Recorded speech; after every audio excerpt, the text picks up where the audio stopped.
तो चलिए आज अपन शुरू करते हैं यूनिट 2 यानी कि साइकोलॉजी के बारे में पढ़ना। और साइकोलॉजी में हम सबसे पहले टॉपिक पढ़ेंगे एटीट्यूड यानी कि मनोवृत्ति या अभिवृत्ति के बारे में। अभिवृत्ति मनोवृत्ति दोनों एक ही होता है। तो सबसे पहले सिलेबस में देख लेते हैं कि कौन कौन से टॉपिक दिए गए हैं। तो हिंदी में अगर देखना चाहे तो मनोवृत्ति, उसकी विषय वस्तु, उसके तत्व, उसके प्रकार। इंग्लिश में बोले तो एटीट्यूड, एटीट्यूड का कंटेंट, एलिमेंट्स और फंक्शंस। अगला दे रखा है मनोवृत्ति का निर्माण या अभिवृत्ति का निर्माण यानी कि फॉर्मेशन ऑफ एटीट्यूड। अगला दे रखा है मनोवृत्ति परिवर्तन यानी एटीट्यूडनल चेंज। अगला दे रखा है प्रबोधक संप्रेषण यानी कि परसुएसिव कम्युनिकेशन। इसमें अपन परसुएशन क्या होता है, परसुएटर क्या होता है, ये जानेंगे। अगला दे रखा है पूर्वाग्रह तथा विभेद यानी कि प्रिजुडाइस एंड डिस्क्रिमिनेशन, पूर्वाग्रह तथा विभेद। एक दे रखा है स्टीरियोटाइप्स या स्टीरियोटाइप क्या होता है। एक दे रखा है भारतीय संदर्भ में रूढ़िवादिता यानी कि ऑर्थोडॉक्स इन इंडियन कॉन्टेक्स्ट। तो रूढ़िवादिता के बारे में जानेंगे। तो ये हमारे टॉपिक है और कुछ गौण टॉपिक है जिनके बारे में हमें जानना है। तो सबसे पहले तो हम क्या करते हैं कि साइकोलॉजी में हमें 3 चीजों को पढ़ना है, एटीट्यूड, एप्टीट्यूड और इमोशनल इंटेलिजेंस। तो एटीट्यूड को जानने से पहले हमें यह जानना पड़ेगा कि व्यक्तित्व क्या होता है, पर्सनालिटी क्या होती है और व्यक्तित्व का निर्माण कैसे होता है। तो देखो, व्यक्तित्व पर्सनालिटी क्या होता है। पर्सनालिटी की अगर सामान्य शब्दों में परिभाषा देखी जाए तो होती है स्थायी विशेषताओं का वह समूह, स्थायी विशेषताओं का वह समूह जिसके कारण कोई व्यक्ति अन्य व्यक्तियों से भिन्न रूप में जाना जाता है। तो स्थायी विशेषताओं का वह समूह जिससे कोई व्यक्ति अन्य व्यक्तियों से भिन्न रूप में जाना जाता है, पर्सनालिटी यानी व्यक्तित्व कहलाता है। मोटी बुद्धि वालों के लिए पर्सनालिटी का मतलब क्या होता है, उसका रंग, उसका आकार, उसका साइज जो रहता है, मोटापा, पतलापन। तो वो जो चीज है वो पर्सनालिटी की गलत अवधारणा है। सही अवधारणा क्या है कि ना सिर्फ उसके आकारिकी बल्कि मानसिक और सामाजिक गुणों को भी अगर मिला लिया जाए तो वहां पर उसकी पर्सनालिटी का निर्माण होता है। व्यक्तित्व विशेषताएं क्या क्या होती हैं। हमने बोला कि व्यक्ति अनेक विशेषताओं का समूह होता है जो उसे दूसरों से भिन्न बनाता है। तो व्यक्तित्व विशेषताएं, पर्सनालिटी जो अलग अलग रहती हैं, तो वो कौन कौन सी रहती हैं। तो एक होती है फिजिकल यानी भौतिक और शारीरिक, जैसे कि किसी की लंबाई, किसी की मोटाई, किसी का वजन, किसी का रंग या दिव्यांगता से संबंधित जो चीजें रहती हैं, किसी का हाथ नहीं है, कान में सुनने में प्रॉब्लम है, तो वो चीजें वो उसकी फिजिकल एबिलिटीज है यानी गुण है, उनको बोल सकते हैं अपन, ठीक है ना। वहीं मनोवैज्ञानिक विशेषताएं, तो मनोवैज्ञानिक, हम मनोविज्ञान के हिसाब से ही यहाँ पर पढ़ने वाले हैं क्योंकि हम साइकोलॉजी पढ़ने वाले हैं। तो मनोवैज्ञानिक विशेषताएं क्या होती हैं। पहले तो उसकी क्षमताएं यानी कैपेसिटीज। तो क्षमताएं उसकी रचनात्मकता से संबंधित क्षमताएं, बुद्धिमत्ता से संबंधित क्षमताएं और प्रतिभा से संबंधित क्षमताएं, इन सबको अभी देखेंगे। उसका सामाजिक पक्ष क्या होता है और उसके अन्य पक्ष से संबंधित चीजें देखेंगे, विशेषताएं। लेकिन सबसे पहले तीसरी प्रकार की विशेषता देख लेते हैं जिनको पर्सनालिटी में शामिल किया जाता है, वो है व्यवहारात्मक या बिहेवियर जो अपनी विशेषताएं रहती है। जैसे कि कोई व्यक्ति अंतर्मुखी रहता है तो कोई बहिर्मुखी यानी इंट्रोवर्ट एक्सट्रोवर्ट, इंट्रोवर्ट एक्सट्रोवर्ट। खास बात क्या है कि कोई भी व्यक्ति ना तो इंट्रोवर्ट होता है ना ही एक्सट्रोवर्ट होता है, सब में किसी ना किसी का अनुपात होता है और स्थान विशेष पर या परिस्थिति विशेष पर वह किसी एक तरफ झुका हुआ रहता है, यानी कि हमेशा चीजें 100% नहीं होती है। अगला है कोई व्यक्ति एक्टिव है तो कोई पैसिव है, यानी कि कोई सक्रिय है तो कोई निष्क्रिय है। एक और व्यवहारात्मक तरीके से हम कैसे बांट सकते हैं व्यक्तियों को कि कोई व्यक्ति आक्रामक है, डोमिनेटिंग है, जिसे अपन ऑथोरिटेरियन या एग्रेसिवनेस भी बोल सकते हैं, तो ये गुण उसमें हावी है। और दूसरा प्रकार हो सकता है कि कोई सबमिसिव टाइप का है, सबमिसिव यानी कि दब्बू टाइप का है, जो कुछ भी कहने पर सीधे सीधे तुरंत दब जाता है। तो ये व्यवहारात्मक गुण है। अब अपन सबसे महत्वपूर्ण जो गुण होते हैं एक व्यक्ति के व्यक्तित्व निर्माण में, वो है मनोवैज्ञानिक गुण। और मनोवैज्ञानिक गुण में भी सबसे पहला होता है क्षमताएं, और क्षमताएं में एक होती है बुद्धिमत्ता यानी इंटेलिजेंस। तो इंटेलिजेंस क्या होती है, बुद्धिमत्ता क्या होती है? स्थितियों को समझने तथा उपलब्ध संसाधनों से समाधान निकालने की क्षमता, तार्किक विषयों को समझने और सुलझाने की क्षमता जो होती है वो इंटेलिजेंस होती है। ठीक है ना? तो स्थितियों को समझने तथा उपलब्ध संसाधनों से समाधान निकालने की क्षमता तथा तार्किक विषयों को समझने और उनको सुलझाने की क्षमता बुद्धिमत्ता कहलाती है। ये क्या है? मनोवैज्ञानिक क्षमताएं हैं। दूसरी क्या होती है? प्रतिभा या एप्टीट्यूड। तो व्यक्ति में यह क्षमता कि उसे किसी क्षेत्र विशेष में प्रशिक्षण दिया जाए तो वह सफल हो सकता है, उसकी अभिरुचि या अभिक्षमता कहलाती है। यानी एप्टीट्यूड जन्मजात होती है सामान्यतः, लेकिन उसे प्रशिक्षण की आवश्यकता होती है। अगला है क्रिएटिविटी यानी कि रचनात्मकता या सृजनात्मकता। तो किसी विषय पर नए तरीके से सोचने की क्षमता रचनात्मकता या सृजनात्मकता कहलाती है। ये भी जन्म विशेष से संबंधित होती है काफी हद तक। अगला है सामाजिक पक्ष। तो एटीट्यूड्स यानी जो मनोवृत्ति रुझान है हमारे मनोवृत्ति निर्माण में सामाजिक पक्ष बहुत महत्वपूर्ण भूमिका निभाता है। इसके अलावा वैल्यूज हमारे मूल्य जो होते हैं और जो इमोशनल इंटेलिजेंस होते हैं, इनको हम सामाजिक पक्ष के रूप में शामिल करते हैं। तो एटीट्यूड्स जिसके बारे में हम अभी पढ़ने वाले हैं, वैल्यूज और इमोशनल इंटेलिजेंस, ये हमारे सामाजिक पक्ष हैं। किसके? पर्सनालिटी के। वहीं अन्य पक्ष में विचार यानी थॉट्स अगर थोड़े से प्रबल हो जाए तो उन्हें हम ओपिनियन बोल देते हैं, लेकिन ओपिनियन में लचीलापन संभव होता है, यानी कि ओपिनियन को सही तर्क के द्वारा बदला जा सकता है। वहीं ओपिनियन जब एक कठोर रूप ले ले, स्थायी रूप ले ले, तो उसे हम बिलीफ या विश्वास कहते हैं। और विश्वास ही आगे चलकर हमारी इंटरेस्ट यानी रुचियों का निर्माण करता है। हर विशेषता हर व्यक्ति में होती है। खास बात क्या है? हर विशेषता हर व्यक्ति में होती है, जितनी भी विशेषताएं मैंने बताई, परंतु उसका कॉम्बिनेशन अलग अलग होता है। इसीलिए हर एक व्यक्ति इन सब विशेषताओं का एक अलग कॉम्बिनेशन होता है। इसलिए हम बोलते हैं कि हर एक व्यक्ति अपने आप में यूनिक होता है। यूनिक इसलिए नहीं कि उसमें विशेषताएं अलग है, विशेषताएं वही हैं, लेकिन उनका कॉम्बिनेशन, उनका रेशियो अलग अलग है। अब अपन देखते हैं एटीट्यूड या अभिवृत्ति या मनोवृत्ति। तो सबसे पहले इस टॉपिक से संबंधित जितने प्रश्न बन सकते हैं उन प्रश्नों को देख लेते हैं, उसके बाद इस पे डिटेल में चर्चा करते हैं। तो अभिवृत्ति क्या है? अभिवृत्ति मनोवृत्ति एक ही है, ठीक है ना? अभिवृत्ति क्या है? इसके संगठक तत्व क्या क्या होते हैं? संगठक तत्वों में पारस्परिक संबंध कैसा है? अगला क्वेश्चन है अभिवृत्तियों की प्रमुख विशेषताएं स्पष्ट कीजिए। अगला क्वेश्चन है निम्नलिखित में समानता, अंतर और संबंध स्पष्ट कीजिए। किस किस में? अभिवृत्ति और ओपिनियन में, मतलब एटीट्यूड और ओपिनियन, अभिवृत्ति या मनोवृत्ति तथा राय या मत में।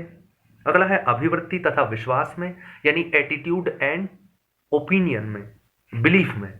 एटीट्यूड एंड ओपिनियन, अभिवृत्ति तथा राय, एटीट्यूड तथा बिलीफ, अभिवृत्ति तथा विश्वास में। अगला है अभिवृत्ति तथा अभिरुचि, यानी एटीट्यूड और एप्टीट्यूड में डिफरेंस, अंतर और संबंध, समानता स्पष्ट करना है। अभिवृत्ति तथा मूल्य, यानी एटीट्यूड एंड वैल्यूज। अगला देखते हैं अभिवृत्तियों का निर्माण कैसे होता है, इसमें विभिन्न कारकों की तुलनात्मक भूमिका क्या होती है।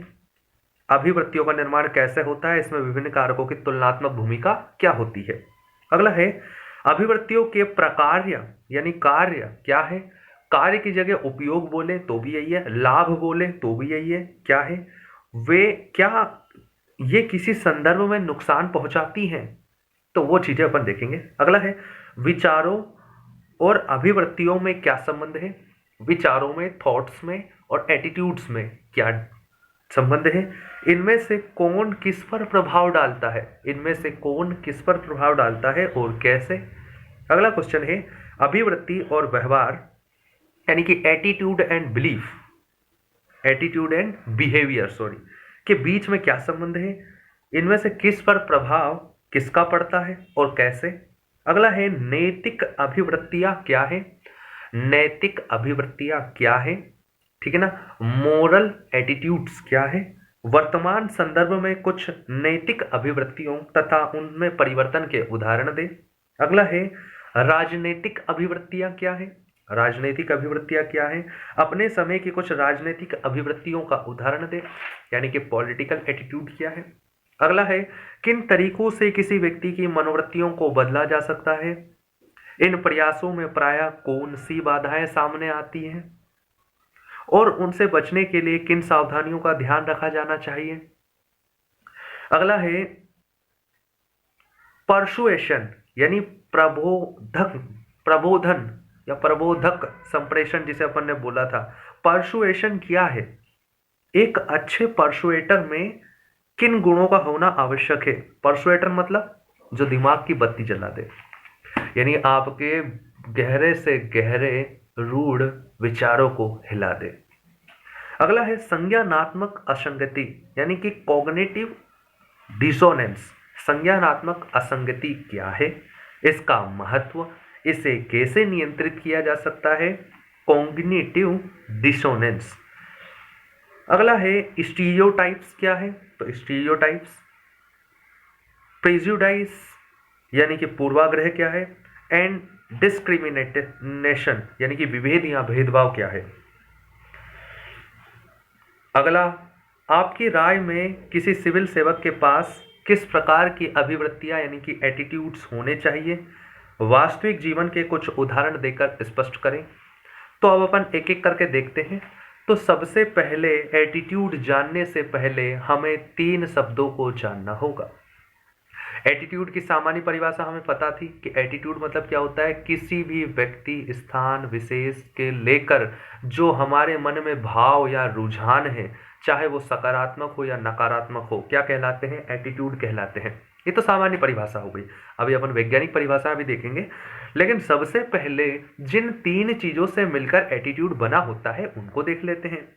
तो ये है CAB, 3 चीजों से मिलकर बना है CAB, जिसे कैब मॉडल भी आगे हम जाके बोलेंगे। तो C मतलब क्या है, C मतलब होता है कॉग्निशन। कॉग्निशन मतलब कि संज्ञान, कॉग्निशन मतलब कि संज्ञान।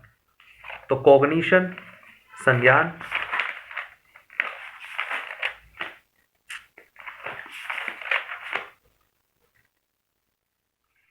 और कॉग्निटिव मतलब संज्ञानात्मक पक्ष।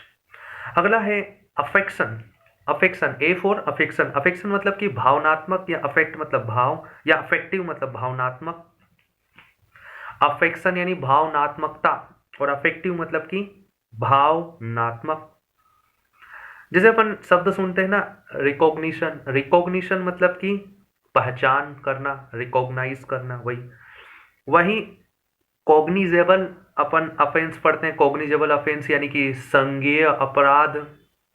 तो इसी शब्द से मिलकर बना है कॉग्निशन, कॉग्निशन या कॉग्निटिव, कॉग्निशन या कॉग्निटिव। कॉग्निटिव मतलब कि संज्ञानात्मक, वही कॉग्निशन मतलब कि संज्ञान। तो cognition, affective, cognition, affection, cognition, affection और बिहेवियर। तो बिहेवियर मतलब व्यवहार। तो संज्ञान, भाव और व्यवहार, संज्ञान, भाव और व्यवहार, संज्ञानात्मक, भावनात्मक और व्यवहारात्मक 3 पक्ष होते हैं, कॉग्निटिव, अफेक्शन और बिहेवियरल। ठीक है ना। तो एटीट्यूड क्या होता है, जगत के किसी भी भौतिक या मानसिक विषय के प्रति सकारात्मक या नकारात्मक रुझान ही मनोवृत्ति या अभिवृत्ति कहलाते हैं। मानसिक विषय के अंदर ही भौतिक विषयों को शामिल किया जाता है, क्योंकि हर एक भौतिक विषय अपने आप में मानसिक विषय होता है। सबसे पहले इसकी परिभाषा देने का प्रयास थर्स्टन नामक वैज्ञानिक ने किया था। थर्स्टन नामक वैज्ञानिक ने किया था। तो थर्स्टन ने मॉडल A दिया था, यानी कि जो सिर्फ किस पे आधारित था, अफेक्ट पर आधारित था, भाव पर आधारित था।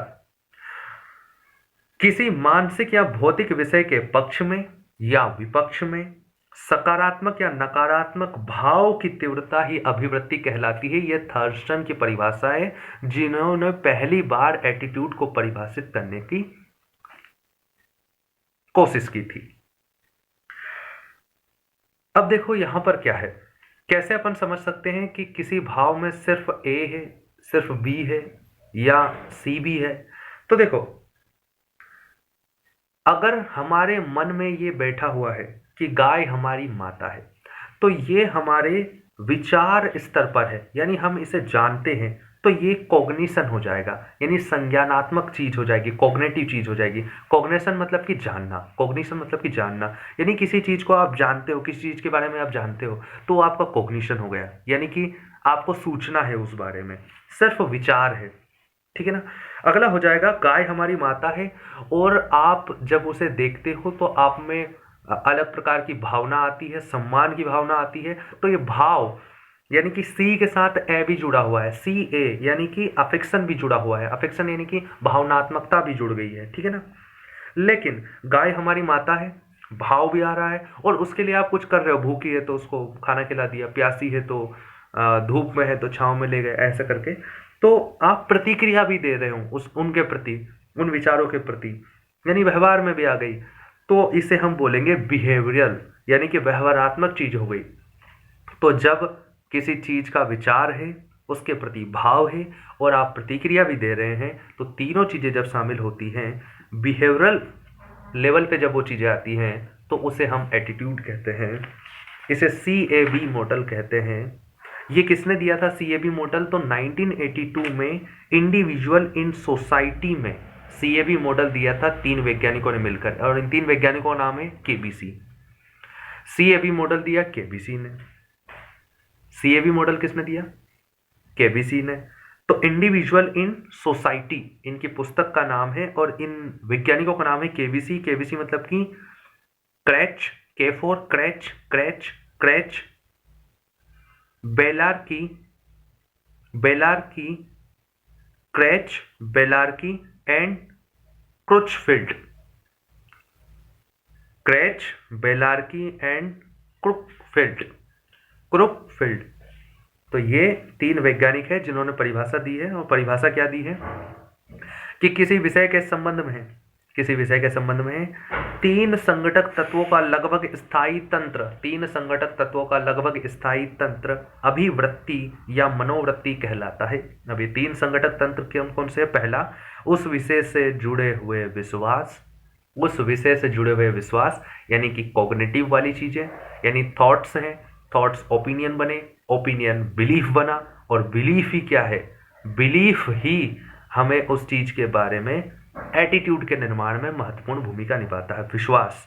अगला है उस विषय से जुड़ी हुई भावनाएं, यानी कि अफेक्शन या अफेक्टिव चीजें आ गई। और तीसरी चीज है उस भावना के अनुरूप क्रिया करने की तत्परता, यानी बिहेवियरल चेंज आ गया। ठीक है ना। तो अभिवृत्ति या मनोवृत्ति की विशेषताएं क्या क्या होती है?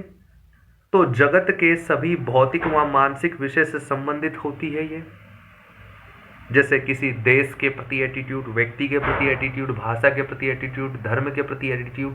तो किसी भी चीज के प्रति एटीट्यूड हो सकता है, विश्व की या संसार की सभी भौतिक और मानसिक विषयों से संबंधित हो सकता है ये। अगला है एटीट्यूड या अभिवृत्ति सामान्यतः सीखी जाती है, बहुत कम मात्रा में 1 से 2% मामलों में ही यह जन्मजात होती है, जो कि अभी अभी मानना शुरू हुआ है, लेकिन इससे पहले इसे 100% ग्रहित माना जाता था।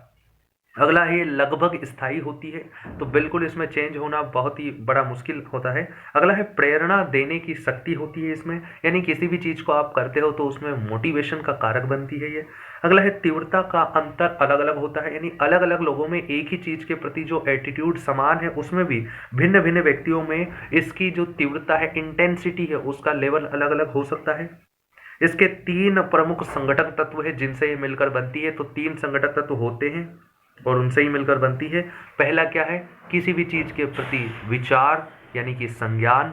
दूसरा किसी भी चीज के प्रति भाव या भावना की, और तीसरी चीज है क्रिया की तत्परता यानी बिहेवियरल चेंज, व्यवहारात्मक चीज। सामाजिक जीवन में लगभग संपूर्ण अभिवृत्तियों से प्रभावित और नियंत्रित होता है। सामाजिक जीवन जो होता है हमारा वो लगभग अभिवृत्तियों से प्रभावित होता है और उसी से नियंत्रित होता है। अब अपन अभिवृत्तियों या मनोवृत्तियों की तुलना देख लेते हैं। तो तुलना किससे करेंगे? थॉट से करेंगे। थॉट से तो नहीं करेंगे, ओपिनियन से।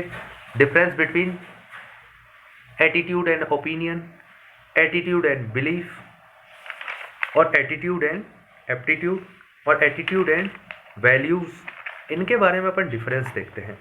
डिफरेंस देखना है, समानता देखनी है, और इनका एक दूसरे से संबंध देखना है। ठीक है ना? तो सबसे पहले तो अपन देख लेते हैं कि इन चीज़ों का निर्माण कैसे होता है। तो सबसे पहले थॉट आता है माइंड में, किसी भी चीज़ के बारे में थॉट। थॉट की सामान्य डेफिनेशन अगर अपन देखना जाए तो मस्तिष्क द्वारा दिया जाने वाला कोई भी बौद्धिक आउटपुट। कोई पूछेगा नहीं थॉट क्या होता है, विचार क्या होता है, तो मानसिक मस्तिष्क द्वारा दिया जाने वाला कोई भी बौद्धिक आउटपुट जो होता है वो क्या होता है? विचार होता है। जब विचार का एक पक्ष की तरफ झुकाव ज्यादा हो तो उसे हम बोलते हैं ओपिनियन। ओपिनियन में लचीलापन संभव होता है और ये आसानी से बदला जा सकता है। ओपिनियन बदला जा सकता है। ओपिनियन को ही हम राय या मत कहते हैं, जो कि किसी एक पक्ष की ओर झुकाव होता है, उस विचार को ही हम ओपिनियन कह देते हैं। लेकिन जब ओपिनियन दृढ़ मजबूत हो जाता है, जिसमें लचीलेपन की संभावना नहीं होती, उसे हम फिर बिलीफ या विश्वास कहते हैं। और विश्वास ही आगे जाकर हमारे एटीट्यूड को जन्म देता है। ठीक है? तो difference between attitude and opinion. तो सबसे पहले तो इनके बीच में अपन क्या देखते हैं? अभिवृत्ति और राय या मत के बीच में समानता देखते हैं। तो पहली समानता क्या है कि दोनों में ही संज्ञान पक्ष मौजूद होता है। संज्ञान पक्ष यानी कि किसी के बीच में इंफॉर्मेशन, किसी चीज का विचार। तो थॉट होता है, तो दोनों चीजों का थॉट, दोनों में ही थॉट होता है। अगला, व्यवहार पर किसी ना किसी मात्रा में दोनों का प्रभाव होता है। बिल्कुल, व्यवहार पर एटीट्यूड का तो प्रभाव होता ही है, साथ में किस चीज का प्रभाव होता है? हमारे ओपिनियन का भी प्रभाव होता है। ओपिनियन का बहुत कम प्रभाव होता है, लेकिन प्रभाव होता है। तो दो चीजें समानता हो गई इन दोनों में। अंतर क्या है एटीट्यूड और ओपिनियन में? पहली बात क्या है कि एटीट्यूड में तीन पक्ष अनिवार्यतः शामिल होंगे, लेकिन ओपिनियन में एक पक्ष होता है। एक पक्ष यानी वही संज्ञान वाला पक्ष। एटीट्यूड ज्यादा स्थायी होता है, ओपिनियन अस्थायी होता है, लचीलापन होता है। एटीट्यूड का प्रभाव हमारे व्यक्तित्व पर या हमारे विचारों पर या हमारे व्यवहार पर ज़्यादा पड़ता है, ओपिनियन का बहुत कम मात्रा में पड़ता है। वहीं एटीट्यूड हमारे अचेतन मन की प्रक्रिया है, यानी कि एक बार किसी चीज़ के प्रति एटीट्यूड बन गया तो फिर हमारा मस्तिष्क बिना विचार किए वैसा रिएक्शन देता है। लेकिन ओपिनियन भी जब भी हम देते हैं तो वो सचेतन मन से, यानी कि एक्टिव होके हमारा माइंड उन चीज़ों को, तो ये चेतन प्रक्रिया है और एटीट्यूड एक अचेतन प्रक्रिया है। अगर अपन देखते हैं संबंध या प्रभाव, तो किसी एटीट्यूड के चेंज होने की संभावना नए ओपिनियन से आती है। यानी एटीट्यूड अगर चेंज होगा तो सबसे पहले थॉट आएगा, वो ओपिनियन में बदलेगा, ओपिनियन बिलीफ में बदलेगा, और फिर जाके नए एटीट्यूड का निर्माण होगा या नए एटीट्यूड में परिवर्तन होगा। किसी अभिव्यक्ति के निर्माण में संज्ञानात्मक घटक की भूमिका होती है, और संज्ञानात्मक घटक एक स्तर तक मत या राय ही होता है। ठीक है? अगला देखते हैं अभिवृत्ति और विश्वास, यानी एटीट्यूड एंड बिलीफ के बारे में। एटीट्यूड एंड बिलीफ के बारे में